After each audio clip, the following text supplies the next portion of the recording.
Standing tall, I see. Edelgard, hello. What do you think of this horse? An equine marvel, no? Look how intelligent he is. You can see it in his face. Certainly much smarter than your horse.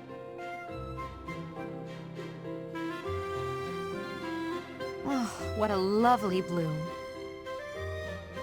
Behold, Edelgard. Do you see this blood-red bloom?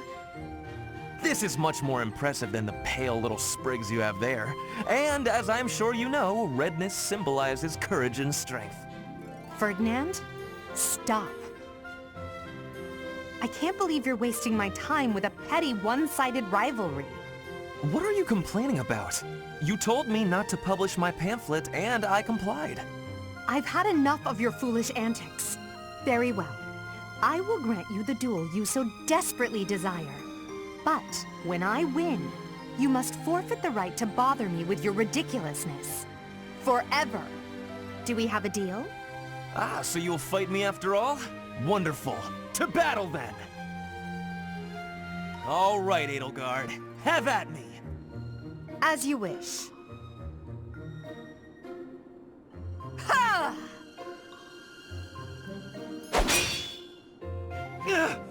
It only took you one blow? How? I can't afford to hold back against an opponent like you. I led with my fastest, strongest strike. Fastest and strongest? You're just flattering me. I have been defeated. Utterly.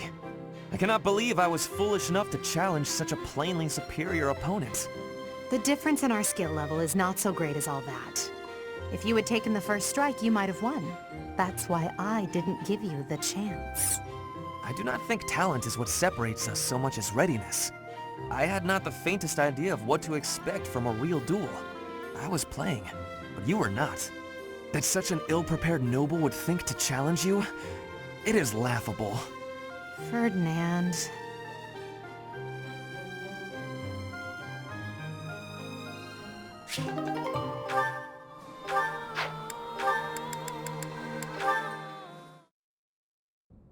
Caspar, I've been wondering something. Would you be happier if you were the heir to House Burgleys? Of course! My brother probably wouldn't be too happy about it, though. I've got nothing against him, and I'd hate to cause him trouble, so I guess it wouldn't make me very happy at all.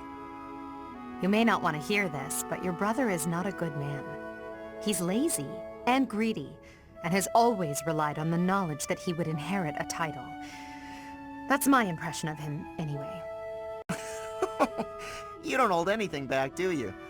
But to be honest, you're not too far off. He's got good reason for it, though. Our grandfather was really obsessed with his second wife. She has a son named Randolph who she really wanted to become the heir. In the end, though, my grandfather had to step down sooner than expected, so everything went to my father instead. My brother is still really worried about having his future taken from him. That's the price of taking your own desires into account when choosing an heir. The concept of nobility is decaying, and it's dragging the Empire into the ground with it. Wow, this conversation is really going there. You may be right, but it's not like the world is ever going to change, right? It must. I intend to create a world where the best are free to rise to the top and succeed, regardless of their bloodline. The nobility as it is now could not exist in a world like that. I'll make sure of it. What do you think would happen to me in that kind of world? Would you appoint me as a general or minister of military affairs? If you were the best suited for that position, I would. Right, so my life would pretty much stay the same. I'd still have to train, get stronger, and use my abilities to cut my own path. Either way, I'll fight for what I believe in. That means I'll fight for you. Is that so? At the base, the front lines, or wherever we might be fighting, I'll be there with all my might.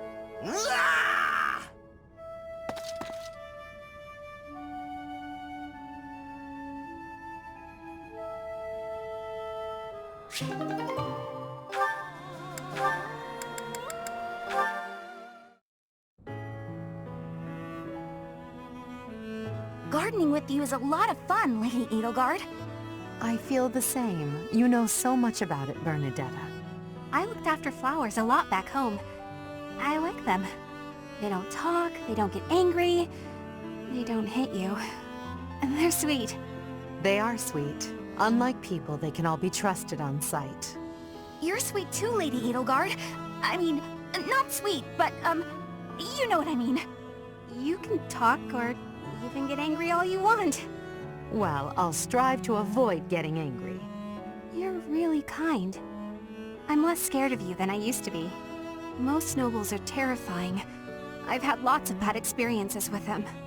But getting the chance to talk to you like this makes me glad I came to the monastery. I'm glad too.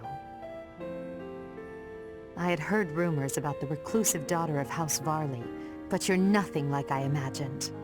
Rumors? About me? Just pretend you didn't hear anything. There's no need to be embarrassed. Rumors are meaningless. All that matters is the truth. You're right. I'm not really a recluse now anyway. Not since I came to the monastery. I won't let the rumors bother me. I'm happy to hear it. Actually, I should thank you. Thank me? What for? Wait, do you mean you need to thank me for all the times I've made you mad? You do, don't you? That mind of yours, no, I mean the grateful sort of thanks. Before I met you, I was more prone to anger, but now I've changed in that regard. So, thank you for that. Oh, I suppose you're not listening. Oh, I'm done for! 5 years' worth of resentment is about to crash down on me all at once! Ah! It's okay, Bernadetta. I'm thanking you, not attacking you. Oh, I jumped to conclusions again, didn't I? You did, yes. But don't worry about it. Enough talk, don't you think? Let's take care of these sweet little plants. Right. Okay. Thank you. Bernadetta, I hope you'll keep spending time with me. Of course I will. Hey, look! This flower's just about ready to bloom. So it is. I can't wait to see its true colors.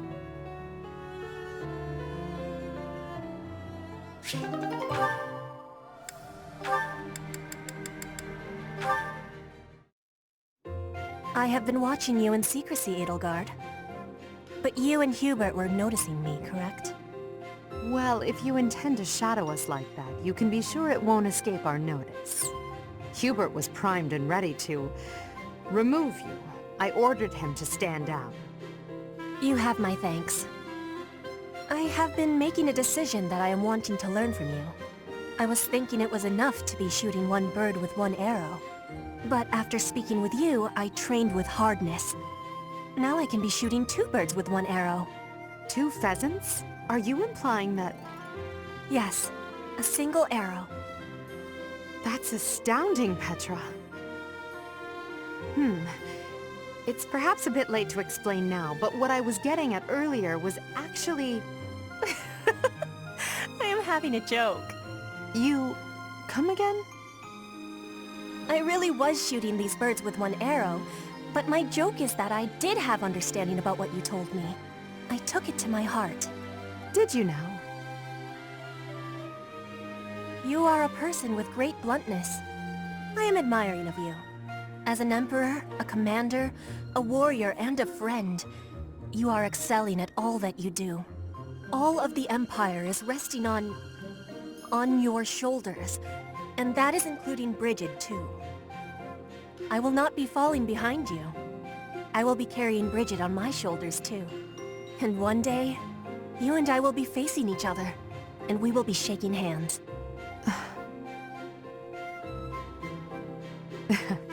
Yes, that much is certain. I can see that you no longer need me to look out for you. You and I are much the same. We dutifully shoulder our burdens and stand tall no matter what. It would be foolish of me to deny it. Your words give me great joy. And it also gave me joy to see you being flustered when I was showing you the birds. A cheap trick to be sure, but inarguably funny. To think that you went to all the trouble of shooting 2 pheasants at once for the sake of a joke. Well played, Petra. We both are growing every day. I hope we will keep doing so.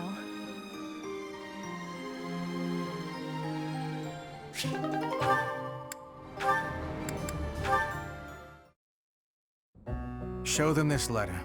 Threaten them. Do what you must. Now go. Yes, sir.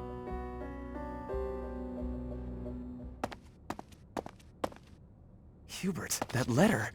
Is that what I think it was? I suppose there's no denying it. But Edelgard... Explicitly forbade me to send it. Yes, I know. I cannot believe it! You disobeyed a direct order? I thought you were her loyal aide. Unwaveringly. All that I do for her. I seem to recall you expressing a similar sentiment. It is our role to guide her when she is on the wrong course of action. Is that not what you said? You are not supposed to do it in secret. When you disagree with your leader, you must voice your concerns directly. Otherwise, what is the point? The point is the same. Lady Edelgard's best interests are served whether she knows it or not. She needs not trouble herself with the mundane details of my actions. Only results matter. You are sorely misguided. When I believe that Edelgard is making a mistake, I tell her as much. Through discussing the matter, I sometimes find that I was mistaken. To skip that process, to make a decision that is not yours to make. Perhaps your advice is simply useless then. Excuse me? Listen to yourself. If I do as Lady Edelgard requires, then you tell me to be more independent. But if I tread my own path, I am misguided. I suppose the fault is mine for expecting any useful advice to come out of your mouth.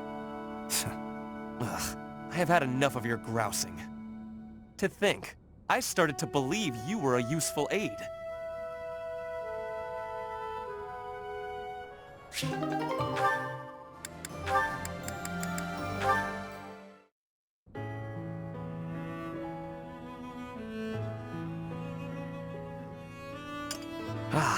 Even with the fires of war raging all around us, tea never fails to soothe the soul. Do you not agree, Bernadetta? I hadn't actually thought about it, but yes. Excellent. Oh, that reminds me. What's that? A long time ago, my parents were in talks to arrange my marriage with a certain young lady. She never set foot outside of her room, and she made little dolls to curse her perceived enemies. Such were the rumors. Frightened, I dissuaded my parents from going through with their plans. I can see that. She does sound pretty frightening. I relate to the staying in the room part, though. That girl was you, Bernadetta. A daughter of House Varley. What? I don't make dolls to curse people. You are a skilled embroiderer, no? I guess I was wrong. You are not making dolls. I did make dolls, but cute ones. Nice little carnivorous plants and things. Maybe I should not have brought this up. Why not? Carnivorous plants are adorable. Yes, adorable.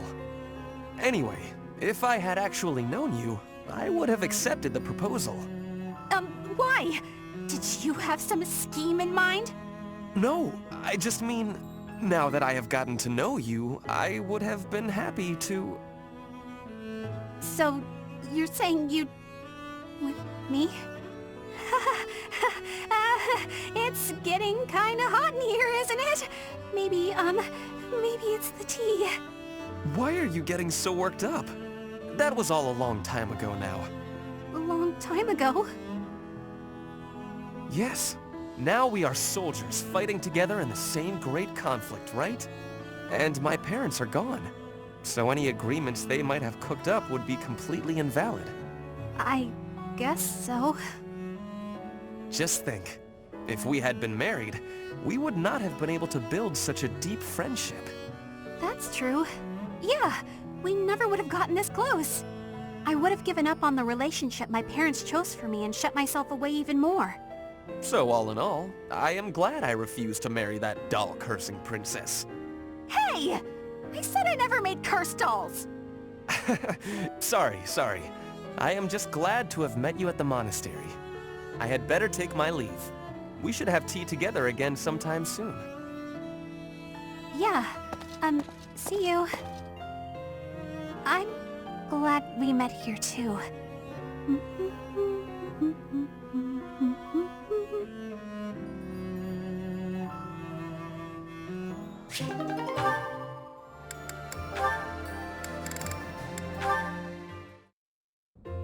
Dorothea, something's been bothering me.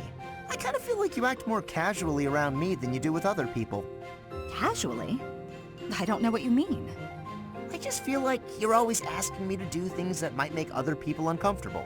Like when you asked me to clean your room. You're not very flirty toward me like you are with the other guys. You seem weirdly comfortable around me. You pay more attention than I would have thought. Hey, are you interested in me? You know, interested. What? No, it just seemed weird, and I was curious. I'm kidding. It's true that I do find you quite a convenient little helper at times. It's like you're... how to put it? You're like a little brother to me. Ugh, really? That's not exactly a compliment. No, but it's true. And now that I've thought about it, I like the whole idea. Why don't you try calling me Big Sis and see how it feels? No, that's not gonna happen. Why not? I'm embarrassed just thinking about it. Oh, come on. It's just a goof. You can manage it at least once, can't you? Please? Oh, I know. If you do it, I'll stop using you for my chores. How's that sound? That's an enticing offer. Fine. Once. Big Sis. Well done, Caspar. You're such a cute little boy. I'm proud to have you as a sibling. I'm not cute, and I'm not little. How would you feel if I made you call me Big Bro? Oh? Well, I wouldn't mind that at all. Big bro. Is something wrong, big bro? Oh, this is the worst.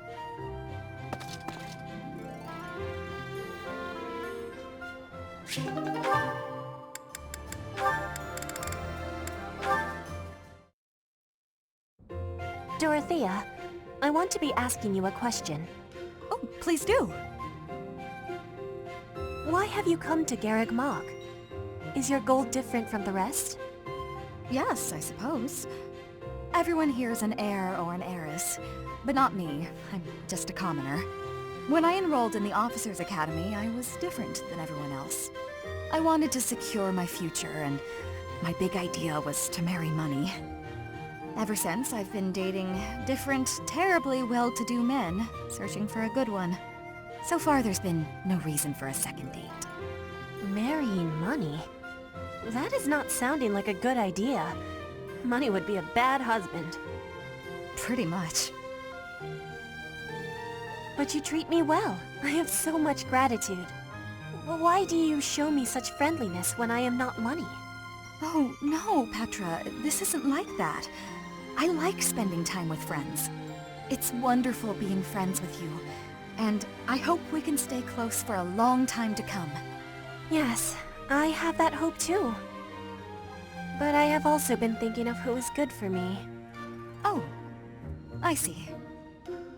And still I am thinking we should be friends. Oh, I know why. Because we're both trouble for Imperial nobility. Yes, we both have troubles. Feels nice, doesn't it? Knowing that together we can irritate that many people. Since we've already got a lot in common, let's get to know each other better, shall we?